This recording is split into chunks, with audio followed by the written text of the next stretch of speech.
ஷேய் நந்தி நந்தி பேசுகிறேன்ப்பா. இன்னைக்கு வரைக்கும் 2024 வருஷம். அப்போ 2024 வருஷமா சாமியை பூரா கேவலப்படுத்துதான், சாமியை பூரா கடவுளவே கேவலப்படுத்துதான். ஒரு அரசியல்வாதி கணக்கு கேளு, நீதிமன்றத்தில் டெல்லி டு தமிழ்நாடு வரைக்கும் எல்லா கோயில் மன்னராட்சியில் எல்லா சிலைகள் இருந்தது. இப்போ சிலை கணக்கு விட்டேல, அப்போ இவ்வளோ நாள் அவன் அசிங்கம் பண்ணாலும் அவர் விடாமல் வச்சுருந்தார் கணக்கு. வேண்டாம், இவன் அசிங்கம் பண்ணான், நம்ம அதை போய் கடவுளே நம்மளே அசிங்கம் பண்ண அதை போய் சொல்லலாமா அப்படின்னு நினச்சார். இப்போ நீ சிலை கடத்தல், சிலை போகிறது கணக்கு எல்லாமே கேளு.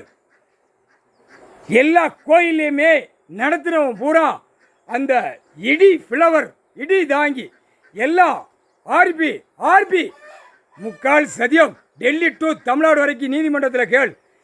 இந்த ஆர்ப்பினரை வானத்தில் உள்ள ஏற்று தான், அது அவர் கொடுத்த அந்த பவர். எல்லா கோயிலையுமே அந்த காலத்தில் மன்னராட்சியில் அந்த பவரை கொடுத்தார். சாமி சிலை எங்களை தாண்டா, விஷ்ணு பிரம்மா 2 பேருமே எங்களை எத்தனை இடத்துல பூரா கோயிலில் இருந்து தூக்கி எல்லாம் அந்த பவரை பூரா உறிஞ்சி எங்கள் மேலே ஏற்றின வானத்தில் ஏற்றி தாண்டா. திரை லோகத்தில் மானிட பிறவி உலகமே பார்க்க அது கடவுளுடைய ஏந்திரண்டா, கடவுளுடைய பவர்ரா. முட்டா பேல எல்லாம் மானிட பிறவி. இந்த அரசியல்வாதி செஞ்ச கூத்து ஜட்ஜி எல்லாமே கேளு, புரியுதா? அதுக்கு தான் ஈஸ்வர மகனே தவின்னு தவிக்கும், கணக்கை ஏற்றுங்க. இப்போ செய்தி எங்கள் அப்பா போகணும், தாய் தப்பன் செய்தியில் உலகம் போகணும், உலகமே பார்க்கணும், பார்வதி பரமசிவன் பார்க்கணும். அடாத ஆட்டோ ஒரு பூமியை வச்சு நாசம் பண்ணுதா, அதான் ஆட்டி விடுதாரு, நிலநடுக்கத்தில் சரிச்சு விடுதாரு. அதுக்கும் அறிவில்லையா அப்படின்னு கேள்வி கேட்காரு. முக்கால் சதியம், புரிஞ்சுக்கப்பா. எல்லா கோயில்லையுமே சிலை கடத்தல், எல்லா சிலைகளை பூரா கொண்டு போய் அசிங்கம் பண்ணி அந்த கணக்குகளை எடுத்து அதைத்தான் நெட்டு மேலே ஏற்றுதானா, வானத்தில் ஏற்றுதான்லப்பா. அதுதான் கணக்கு. கடவுளுடைய பவரை ஏற்றி எல்லா உலகமே பார்க்க இதில் எவ்வளோ சேட்டை பண்ணுத. இது எல்லாம் பல்லாயிரம் கோடிகளை வச்சு ஒரு பேப்பர் அடித்து, இந்த பேப்பர் அரசியல்வாதி பல கோடி உள்ளவன், இதில் பூரா அரசியல்வாதி தான் 100க்கு 100 சம்மந்தப்பட்டது. அதுதான் இப்போ கோயில் கணக்கை அழிக்கான், புரியுதா? இடத்த அழித்து இடத்த கூறு போடுதான். அதுதான் என் கணக்கை பிடிக்கார். தமிழ்நாடு உள்ள கணக்கை எடு அப்படிங்கார். 200 வருஷத்துக்கு முன்னாடி கணக்கு எடுத்தாலே எல்லா அரசியல்வாதி ஏக்கராக எழுதின பூரா உள்ளே மாட்டி வருவான், புரியுதா? அதுக்கு தான் உள்ள செய்தியில் போகணுங்காரு ஐயா. அவர் ஜட்ஜாக உட்காந்துருக்காருல்ல, ஜட்ஜாக உட்காந்துருக்காரு, நீதித்துறையாக உட்காந்துருக்காரு. இந்த 2 கணக்கு கோர்ட்டில் இருந்து ஐயாவை கணக்கு செய்தியில் விடணுங்கிற கணக்கு தவிக்கான். ஈஸ்வரன் மகன் எப்படியாவது உள்ள கேஸை போய் எப்படியாவது ஐயாவை என் தாய் தாப்பன உலகத்து செய்தியை விடணுமே அப்படின்னு.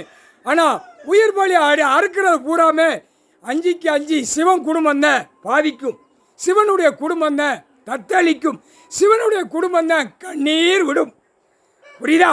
அந்த ஆடு மாடு கோழி பறவைகளை அறுக்க கடவுளை எங்களை காப்பாற்ற முடியலையா அப்படின்னுங்கிற கேள்வி அது வாயில்லாத ஜீவன் நாங்கள் கேட்கும், புரியுதாப்பா?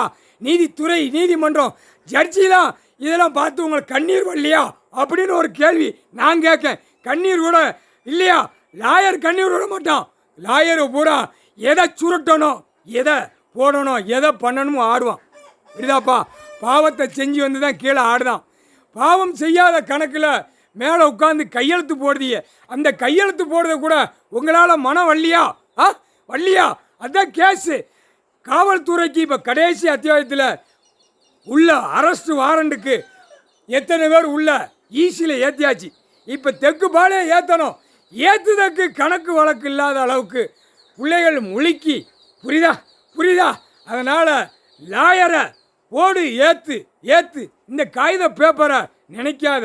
உலகமே அள்ளி கொடுத்துருக்காரு பூமியை. உனக்கு என்ன வேணும்னு ஈஸ்வர மகனே கேட்கான். என்ன வேணும், ஏது வேணும் சொல்லு, என் தாய் தாப்பன்ட்ட நான் கேட்கேன் அப்படின்னு. அப்படி இருந்தும் இன்னும் விளையாடுதான் கீழே. அப்போ ஜட்ஜி எல்லாருமே கேட்கணும் கேள்வி. இப்போ ஆடு மாடு கோழி பறவைகளை அறுக்க சிவன் குடும்பம் தான் பாதிக்கும். இது 7 ஜென்மம் கஷ்டம். 7 ஜென்மத்திலே கண்ணீர் விட்ட குடும்பம், புரியுதா? படைக்கார் ஈஸ்வரனே படைக்கார். அதுகளுக்கு சாப்பாடு உணவுகள் பூமியில் கொடுக்காது. அந்த பூமியை அழிக்கான், மண்ணை அள்ளுதான், மழையை உடைக்கான். அது பெரிய பாவத்தை செய்தான். அதுக்குத்தான் மூளைக்காய்ச்சலை ஏற்றுதார். நீ செஞ்ச வினைய நீயே அறுத்து சாவுடா அப்படின்னு. இப்போ புரிஞ்சுக்கப்பா, கணக்கு ஒரு ஜட்ஜியாவது, நீதிபதி ஜட்ஜியாவது ஈஸ்வரமான பார்க்கறதுக்கு உங்களுக்கு மனம் இல்லையா? மனம் இல்லையாப்பா? நான் கேட்க, நந்தி கேட்கப்பா, நந்தி கேட்க. கோயில், எல்லா கோயிலுமே சிலைகளை கடத்தி, சிலைகளை அறுத்து, எல்லாம் அந்த பவரை உறிஞ்சி அதைத்தான் மேலே ஏற்றிருக்கான். புரியுதாப்பா?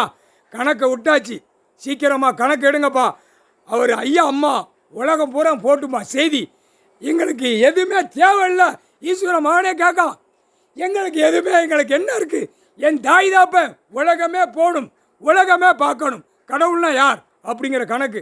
அதுதான் மதத்தை பிரித்து நாசம் பண்ணதான். புரியுதா? மதத்தை பிரித்து, பூமியை பிரித்து நாசம் பண்ணதான். எல்லாம் எவ்வளோ சேட்டை பண்ணுதான், ஒரு உழைப்பு இல்லாமல் எவ்வளோ சேட்டை பண்ணுதான், எவ்வளோ குடும்பத்தை அழிக்கான் இந்த அரசியல்வாதினால. டெல்லியில் உட்கார்ந்து அரசியல்வாதி கடவுள் உட்கார்ந்துருக்காருன்னு தெரியலையாடா? உனக்கு கண்ணு தெரியலையாடா? தமிழ்நாட்டில் உனக்கும் கண்ணு தெரியலையாடா? கண்ணு தெரியாமல் இப்போ வர்ற காய்ச்சலில் எல்லா அரசியல்வாதியும் கண்ணு தெரியாமல், இப்போ இந்த மூளைக்காய்ச்சலில் கண்ணு தெரியாமல் தடவை விடுவார்ரா.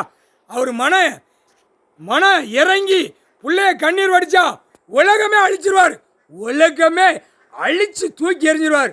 கொஞ்சம் கொஞ்சமாக அணுகாவே அழிச்சு வராரு. அறிவில்லையாடா அரசியல்வாதி? முட்டா பேல, யார்கிட்ட விளையாடுறிய? கடவுள்கிட்ட விளையாடுறிய? முட்டா பேல. சி, அவன் பொண்டாட்டி பிள்ளையில ரணவழி எடுக்கல அரசியல்வாதி கண்ணீர் விட விட்டுருவார். ஒழுங்கா மன்னிப்பு கேள், நீதிமன்றத்தில் போய் உட்கார்றா. தமிழ்நாடு முழுவதும் நீதிமன்றத்தில் உட்கார்றா. கணக்கு ஓப்பனடா. பூரா ஓட்டு முத்திரை போடுறவன் அத்தனையும் அழிக்காண்டா பாய் பேலே. முக்கால் சதியம்.